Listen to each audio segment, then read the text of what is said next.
अस्सलाम वालेकुम जी। ਲੱਖਾਂ ਦਰੂਦ ਨਬੀਏ ਪਾਕ ਤੇ ਉਹਨਾਂ ਦੀ ਆਲ ਦੇ ਉੱਤੇ। ਸਾਡੇ ਮੁਆਸ਼ਰੇ 'ਚ ਚੱਲਦਾ ਪਿਆ ਕਿ ਅਸੀਂ ਇੰਜ ਦੇ ਆ ਪੀਰਾਂ ਦੇ ਕੋਲੋਂ ਤਵੀਜ਼ ਧਾਗੇ ਲਿਆ ਕੇ ਘਰ ਲਾ ਛੱਡਨੇ ਆ, ਤਵੀਜ਼ ਤੇ ਧਾਗੇ ਬੰਨੀ ਫਿਰਨੇ ਆ ਕਿ ਜਿਹੜੇ ਆ ਪੀਰਾਂ ਨੇ ਆਪ ਆਪਣੀ ਸਿਕਿਉਰਿਟੀ ਲਈ ਸੀਸੀਟੀਵੀ ਕੈਮਰੇ ਲਾਏ ਨੇ।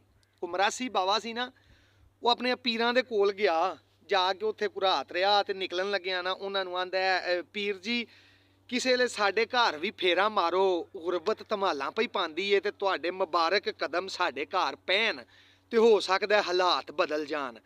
ਪੀਰ ਨੇ ਆਖਿਆ ਚਲੋ ਠੀਕ ਹੈ ਕਿਸੇ ਵੇਲੇ ਆਵਾਂਗੇ। ਉਹ ਕੋ ਸਾਲ 6 ਮਹੀਨੇ ਲੰਘ ਗਏ ਤੇ ਬੂਹਾ ਖੜਕਿਆ ਇੱਕ ਦਿਨ ਬਾਵੇ ਦਾ।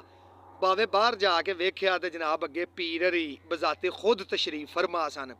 ਬਾਵੇ ਨੂੰ ਚਾਹ ਚੜ ਗਿਆ ਕਿ ਮੇਰੇ ਮੁਰਸ਼ਿਦ ਆ ਗਏ ਨੇ।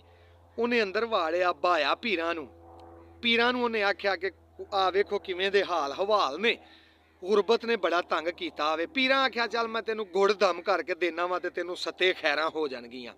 ਗੁੜ ਪਤਾ ਕਰ ਕਿਤੋਂ ਲੱਭ ਜਾਈਦਾ, ਦੇਸੀ ਗੁੜ ਹੋਵੇ ਚੰਗਾ।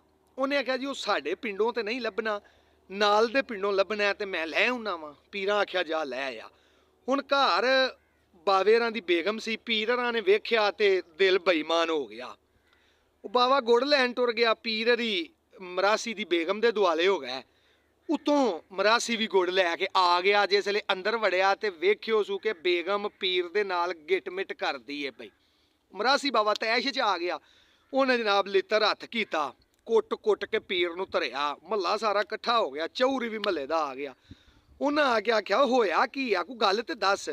ਮਰਾਸੀ ਮਾਰੀ ਆਵੇ ਪੀਰਾਂ ਨੂੰ, ਮਾਰੀ ਆਵੇ ਗੱਲ ਨਾ ਦੱਸੇ। ਚੌਰੀ ਆਖਿਆ ਯਾਰ ਕੋਈ ਗੱਲ ਤੇ ਦੱਸ, ਕਿਉਂ ਮਾਰਨਾ ਪਿਆ, ਇਹ ਕੌਣ ਨਹੀਂ? ਉਸ ਆਖਿਆ ਜੀ ਇਹ ਮੇਰਾ ਪੀਰ ਏ। ਚੌਰੀ ਆਖਿਆ ਪੀਰਾਂ ਨੂੰ ਤਾਂ ਨਹੀਂ ਨਾ ਮਾਰੀਦਾ, ਕਿਉਂ ਮਾਰਨਾ ਉਹਨੂੰ, ਕੀ ਹੋਇਆ ਹੀ? ਮਰਾਸੀ ਆਖਿਆ ਮੈਂ ਗੱਲ ਨਹੀਂ ਦੱਸਣੀ।